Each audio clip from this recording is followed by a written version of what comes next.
Delhi police की initial investigation के हिसाब से ये एक फिदाइन अटैक था, सुसाइड अटैक था, और इसमें जो टेररिस्ट इन्वॉल्व था उसका कनेक्शन फरीदाबाद में जो एटीएस ने ये व्हाइट कॉलर रेडिकलाइज मॉड्यूल्स को पकड़ा था उससे था। अब इस पूरे सीक्वेंस को समझ लीजिए अगर आपने इस न्यूज को सिर्फ ब्लास्ट के बाद से फॉलो करना शुरू करा है। सबसे पहले पुणे में एक आईटी प्रोफेशनल पकड़ा जाता है, जुबेर। 25 लाख का पैकेज था, बट जैश ए मोहम्मद के लिए काम कर रहा था, जो उनका इंडिया इन द इंडियन सब कॉन्टिनेंट जो उनका मॉड्यूल है उसमें।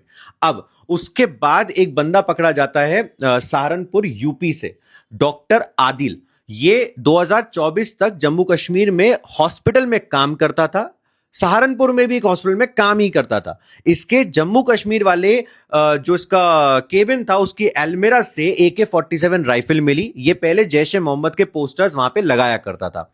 अब इस बंदे को पकड़ा, पूछताछ करी तो इसने बताया डॉक्टर शकील के बारे में, जो अल-फलाह यूनिवर्सिटी मेडिकल कॉलेज और यूनिवर्सिटी के बारे में बात बताई जा रही है, वो उसमें काम करते थे।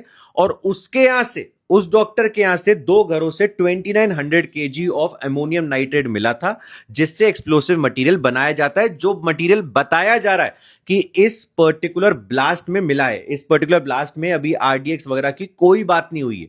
जो बताया जा रहा है वो यही है कि कुछ फ्यूल कंपोनेंट्स थे, अमोनियम नाइट्रेट था और डेटोनेटर्स थे, ये सब अभी बोला जा रहा है, क्योंकि बाकी कोई निकल वगैरह नहीं मिले हैं जो एक्चुअली में जब RDX टाइप ब्लास्ट होते हैं तो मिलते हैं।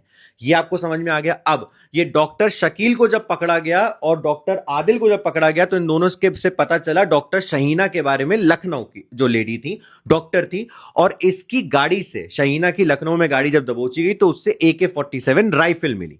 ठीक है, अब ये सारे एक साइड हो गए। अब एक और डॉक्टर है, डॉक्टर सईद, जो गुजरात में पकड़ा गया, जो पॉइजन केमिकल टेररिज्म जिसके बारे में मैं बोल रहा हूं कि परसों रात 11:11 से हम बार बार बात कर रहे हैं, उसमें केमिकल पॉइजन करने की, टेररिज्म करने की कोशिश करी जा रही थी पॉइजन के थ्रू। तो इन सबको पकड़ने के बाद ये एक बंदा भागा, और भी इन्वॉल्व होंगे क्योंकि 2900 kg अमोनियम नाइट्रेट एक इंसान इकट्ठा नहीं कर रहा होता, इसलिए हमने SIP टेररिज्म के बारे में भी बात करी थी। तो अब बेसिकली बात यह है कि ये उनमें से एक था, ये वहां से भागा और उसके बाद इन्होंने ये सुसाइड अटैक प्लान किया।